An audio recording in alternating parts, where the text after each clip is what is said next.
Good morning students. चलिए start करते हैं आज अकाउंटेंसी। आज आप लोग का बहुत इंपॉर्टेंट टॉपिक पढ़ाएंगे हम लोग, अकाउंटिंग इक्वेशन। ठीक है ना, ये थोड़ा इंपॉर्टेंट है, इसको ध्यान से देखिएगा आप लोग। देखिए अकाउंटिंग इक्वेशन क्या होता है, हम जैसा कि जानते हैं कि प्रिंसिपल्स में पढ़े कि every transaction has two aspect, यानी कि जितने भी सौदे होते हैं उसमें दो लोग क्या होते हैं, इन्वॉल्व होते हैं। ये आप लोग पहले से जानते हैं कि एक लोग से सौदा नहीं होता, जब भी ट्रांजेक्शन होगा वो दो लोगों में, यानी कि दो मदे क्या होगी, प्रभावित होंगी। और देखिए अकाउंटिंग इक्वेशन का फॉर्मूला होता है आपका assets is equal to liability plus capital. तब ये चीज़ होता है कैसे, इसको समझने के लिए देखिए दिया है आप लोग का, ध्यान से देखिए कि अकाउंटिंग इक्वेशन पहले कह रहा है कि बैलेंस शीट, हम लोग बाद में पढ़ेंगे। बैलेंस शीट क्या होता है, आर्थिक चिट्ठा जिसको कहते हैं। बैलेंस शीट आपका किसी भी बिजनेस में सबसे लास्ट, मतलब एक साल के बाद बैलेंस शीट बनाई जाती है। वो इसलिए बनाई जाती है ताकि वो मतलब बिजनेस का क्या, बिजनेस में कितनी पूंजी है, कितने दायित्व हैं और उस बिज़नेस की कितनी संपत्तियां हैं, इसका एकदम ठीक से अगर हिसाब लेखा जोखा किस में किया जाता है, बैलेंस शीट। बैलेंस शीट बनाने से हमारी आर्थिक स्थिति क्या है वो हमारी क्या होती है, पता चलती है। और नियम होता है कि हमेशा दोनों पक्ष क्या होने चाहिए, बराबर होने चाहिए। यानी कि हमारी जितनी भी एसेट्स है वो बराबर किसकी होनी चाहिए, कैपिटल और लायबिलिटी के। ये नहीं कि एसेट्स अधिक है और ये कम है, और ये अगर ऐसा होगा तो इसका मतलब है कि आपकी बैलेंस शीट क्या है, गलत है, और आपकी आर्थिक चिट्ठा, उसको हिंदी में कहते हैं, वो क्या है, सही नहीं बना है। तो इसी से आपका फार्मूला, अकाउंटिंग इक्वेशन का फार्मूला निकल के आता है, एसेट्स बराबर होता है आपका लायबिलिटी प्लस कैपिटल। देखिए ध्यान से, होता क्या है, एसेट्स यानी कि किसी भी कंपनी की एसेट्स जो संपत्ति होती है वो हमेशा बराबर किसकी होती है, लायबिलिटी प्लस उसके कैपिटल। लायबिलिटी क्या होती है, उस बिजनेस का दायित्व, यानी कि क्या उसको देना है, और कैपिटल क्या होती है, पूंजी, यानी कि उस बिज़नेस में कितनी पूंजी बिजनेसमैन ने लगा रखी है, तो उसकी पूंजी और उसकी क्या दायित्व है वो दोनों मिल के बराबर कितने होने चाहिए, एसेट्स के। तो ये आपकी अकाउंटिंग इक्वेशन का यही फार्मूला होता है, assets is equal to liability plus capital. ये आप याद रखेंगे तो हमेशा क्या रहेगा, याद रहेगा। ध्यान दीजिए, इसको समझते कैसे हैं। पहले हम लोग छोटा छोटा एग्जाम्पल से समझेंगे, इसके बाद हम एक बड़ा सभी मिक्स करके एक सवाल लगाएंगे तो आप लोग को क्लियर हो जाएगा। देखिए ध्यान से, यहाँ पे एक चीज़ आई होप आप लोग को दिखाई दे रहा हो। देखिए इलस्ट्रेशन फर्स्ट दिया है, दिया effect of transaction on accounting equation, मतलब प्रत्येक ट्रांजेक्शन का अकाउंटिंग इक्वेशन पे क्या इफेक्ट पड़ता है उसको हम लोग देखेंगे और समझेंगे कि कैसे एसेट्स हमेशा बराबर होती है लायबिलिटी और कैपिटल की। तो देखिए दिया है transaction first, Gopal started business with 75,000 as capital, यानी कि कोई गोपाल है, उसने बिजनेस स्टार्ट किया, कितना पूंजी लगा के, 75,000 रुपये। तो देखिए दिया है, इसमें हम इसको रखेंगे अकाउंटिंग इक्वेशन पे। तो अकाउंटिंग इक्वेशन का फार्मूला आपका क्या है, assets is equal to liability plus capital. तो एसेट्स में क्या होती है, कैश होती है ना एसेट्स। तो हमारा बिजनेस, हम देखिए जैसे अभी तो आप लोग को जनरल एंट्री उतनी क्लियर नहीं है, तो कैश एसेट्स के रूप में कैश है ना, तो कैश को लिखेंगे यहाँ पे, कैश रहेगी एसेट्स में 75,000 बराबर, कोई भी लायबिलिटी यहाँ अभी नहीं है, प्लस कैपिटल। तो आपकी कैपिटल कितनी है, 75,000, यानी 75,000 रुपये। तो आप देखिए जोड़िए इसको, 75 इज इक्वल टू कितना है, 75 के, यानी कि एसेट्स बराबर है किसके, कैपिटल के। आप ध्यान दीजिए दूसरा ट्रांजेक्शन क्या है, दूसरा ट्रांजेक्शन कह रहा है कि Gopal purchased furniture for cash 5,000, यानी कह रहा है कि गोपाल परचेज किया फर्नीचर 5,000 रुपये का। फॉर कैश का मतलब होता है कि उसने कैश पेमेंट की है, यानी कि उसने उधार नहीं, कैश प्राइस पे खरीदा है। अब ध्यान दीजिए गोपाल परचेज, तो देखिए गोपाल परचेज, फिर वही फार्मूला करेंगे, assets is equal to liability plus capital. तो एसेट्स में क्या कैश है, कैश पहले से 75,000 था, फर्नीचर क्या प्लस, अब जब फर्नीचर आ रही है तो वो क्या हो रही है, आपके एसेट्स में जुड़ जा रही है, तो वो ऐसे प्लस फर्नीचर बराबर लाइबिलिटी प्लस कैपिटल, ये तो इक्वेशन बता रहा है।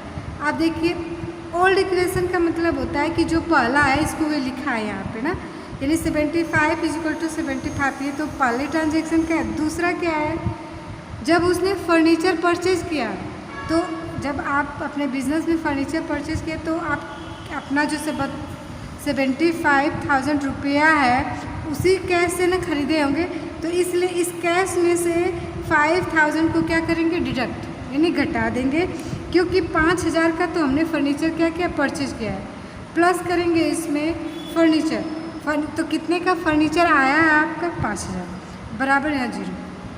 अब देखिए अब इक्वेशन को मिलाइए, अब 5,000 यहाँ पे है प्लस ये 0 हो गया और इधर भी क्या है, 0 है, यानी कि दोनों इक्वेशन बराबर हो गया।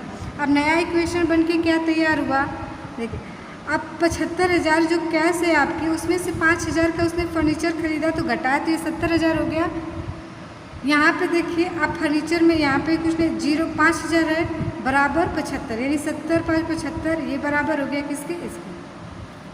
ठीक है, आई होप आप लोग को समझ में आ रहा होगा। तीसरा चीज़ देखिए, तीसरा ट्रांजेक्शन क्या दिखा रहा है कि Gopal purchase goods for cash.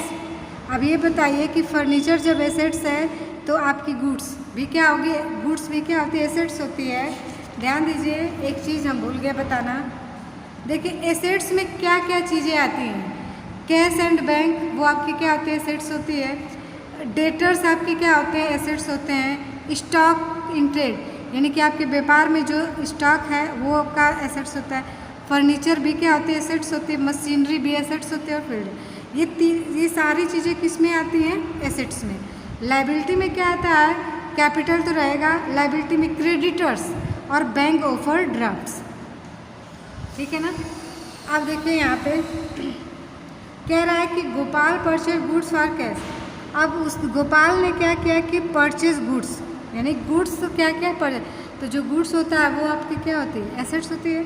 तो आप देखिए इसको इक्वेशन में बैठाइए, देखिए वही ऊपर ये देखिए ना, एसेट्स इक्वल टू लाइबिलिटी, ये इक्वेशन बार बार लिख रहा है। यहाँ पे देखिए ओल्ड इक्वेशन यानी ये जो था 70,000 + 500, ये 70 ये बराबर था। अब नया इक्वेशन जो आया है तो ये ट्रांजेक्शन लिखेंगे। आप देखिए 20,000 कैश से खरीदा है सामान, तो ये किससे घटाएगा, 20,000 कैश से घटाएगा, तो 20,000 घटा के प्लस फर्नीचर में तो कुछ नहीं रहेगा क्योंकि फर्नीचर नहीं परचेज किया उसने। क्या परचेज किया, गुड्स।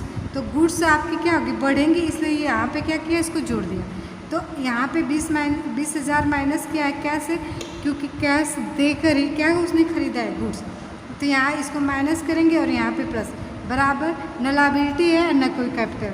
तो अब यहाँ पे भी नया इक्वेशन जोड़े, ये माइनस ये माइनस और ये प्लस है तो 0 आ जाएगा यहाँ पे, और इधर भी बराबर क्या हो जाएगा आपका 0।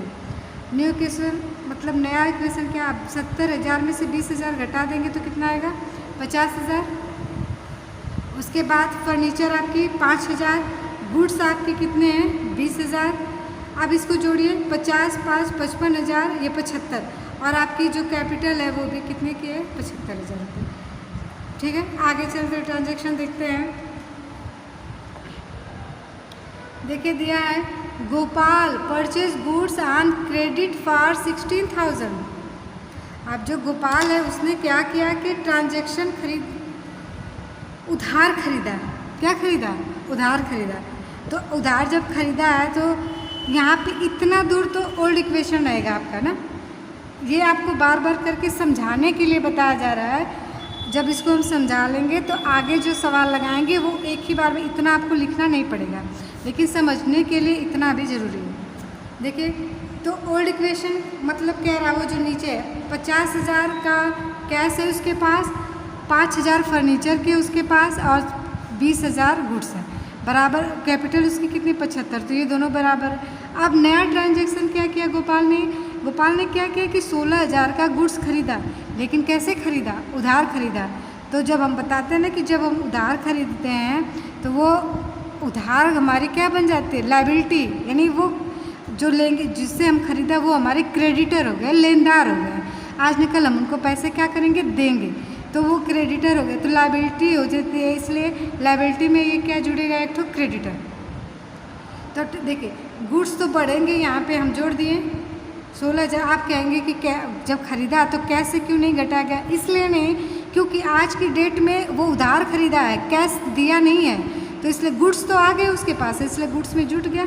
लेकिन क्रेडिट 16,000 की उसकी क्या बन गई, डाइट, यानी कि क्रेडिटर 16,000 उसके क्रेडिटर हो गए, मतलब लेनदार है, क्योंकि उसने क्या किया। अब इसको मैच कराई, इधर प्लस हो रहा है इधर, तो हम जब जोड़ेंगे तो 50,000 कैश है, 5,000 फर्नीचर, 36,000 गुड्स है। अब इसको जोड़ दीजिए 16,000 प्लस 15, अब ये दोनों जोड़ेंगे तो दोनों क्या होंगे, बराबर होंगे, ठीक है ना। अब आगे चलिए ट्रांजैक्शन 5 देखिए कि गुड कास्टिंग 12,000, मतलब गुड कास्टिंग यानी कोई सामान 12,000 के सामान सोल्ड ऑन क्रेडिट 15,000 रुपये, ठीक है ना। गुड कास्टिंग 12,000 मतलब गोपाल ने 12,000 सामान को बेचा कितने में, 15,000, लेकिन कैसे बेचा, उधार बेचा है, ठीक है ना। तो इसके लिए देखिए उधार, इसमें क्या हो जाएगी, जब हम उधार बेचेंगे तो आज न कल तो वो पैसा देगा ही, तो वो डेटर हो गया जिसको सामान उधार बेचे हैं। तो हम डेटर हमेशा क्या होते हैं, संपत्ति, क्योंकि आज न कल पैसा देंगे तो वो हमारी क्या होते हैं, संपत्ति। तो डेटर का कॉलम ये आपका एक तो क्या होगा, ये बढ़ जाएगा। डेटर हमेशा एसेट्स ही होते हैं। आप देखिए 12,000 का सामान है और 15,000 में बेचा है, तो 12,000 का सामान 15,000 में जब आप बेचेंगे तो कितने का प्रॉफिट हो रहा है, 3,000 का, क्योंकि 12,000 का 12,000 बेचते तो कोई, लेकिन 12,000 का 15,000 में बेचते तो कितना हो गया आपका, 3,000 प्रॉफिट। तो जो प्रॉफिट होता है वो कैपिटल में क्या होता है, जुड़ जाता है, क्योंकि जो भी लाभ होगा वो आपकी पूंजी को क्या करेगा, बढ़ाएगा ना। तो आप देखिए यहाँ पे ओल्ड इक्वेशन, ये ओल्ड इक्वेशन में इसी को उतारा है ये टोटल। अब नया ट्रांजेक्शन देखिए 12,000 का सामान बेचा है, तो आपके गुड्स 36,000 के, तो इसी में से ने बेचा होगा, तो इसलिए यहाँ पे इसको क्या किया है, सामान जब बेच रहा है तो उसको घटाया, यानी कि 12,000 माइनस किया। डेटर्स 15,000, यानी कि 15,000 में बेचा है, तो वो डेटर्स जो होगा आज न कल देगा, तो इसलिए डेटर्स यहाँ पे क्या हुआ, 15,000 जुड़ गया आपका, बराबर। हम बोले ना कि 12,000 का सामान 15,000, तो 3,000 इसका लाभ है, तो वो कैपिटल में क्या होगी, जुड़ जाएगी। अब देखिए यहाँ पे 15,000 में से 12,000 घटाएंगे तो 3,000 बचेगा, तो 3,000 बराबर कितने के, 3,000, दोनों बराबर हुए ना। अब इसको तीनों को जोड़ेंगे, 50,000 ये, फिर 5,000, 24,000, डेटर इतना। अगर आप लोग ना इसको जोड़ेंगे और इसको, तो दोनों हमेशा क्या आएगा, बराबर आएगा। आगे ट्रांजेक्शन देखिए क्या कर रहा है, कह रहा है कि पेड रेंट, सॉरी रेंट नहीं, पेड 1,000 फॉर रेंट, यानी कि उसने रेंट को क्या किया, पेड किया। तो ध्यान दीजिए कि जब हम रेंट पेड करते हैं तो अपने कैश से, तो कैश से देखिए यहाँ पे क्या होगा, कैश से 1,000 रुपये घटा देगा, ठीक है ना। और जब उस कैश देगा तो उसकी पूंजी भी तो कम होगी। जब पूंजी देखिए, जब प्रॉफिट होगा तो कैपिटल में जुड़ेगा, लेकिन जब एक्सपेंसेस होगा तो आपको कैपिटल में से उसको क्या करना पड़ेगा, घटाना। तो यहाँ तो कैश भी कम हो रही है क्योंकि एसेट कैश दे रहा है, और यहाँ पे उसकी पूंजी भी क्या हो रही है, कम हो रही है। तो 1,000 इधर घटा दे 1,000, तो दोनों बराबर हुआ। अब देखिए, अब इतना जो 6 ट्रांजेक्शन बना, उसका वो बैलेंस शीट भी बना रहा है। आपको बैलेंस शीट बनाने के लिए अगर बोलेगा तो अब बना, देखिए balance sheet on Gopal, liability plus capital, यानी इस साइड लायबिलिटी रहती है, इस साइड ऐसा। तो आपकी कैश कितनी है, तो कैश आपकी यहाँ पे बचा 49,000, फर्नीचर कितने के हैं, 5,000, आपके गुड्स कितने के हैं, आपके गुड्स हैं 24,000, और डेटर्स कितना 15,000, जोड़ेंगे तो 93,000 आया। अब इधर चलते हैं तो क्रेडिटर्स आपके 16,000 है यहाँ पे, और गोपाल्स कैपिटल उसकी पूंजी 77, तो दोनों देखिए, दोनों जोड़ने पे क्या हो गया, बराबर हो गया ना। तो ये था आपका अकाउंटिंग इक्वेशन। आगे हम और एग्जांपल करेंगे, आई होप आप लोग को समझ में आ जाए।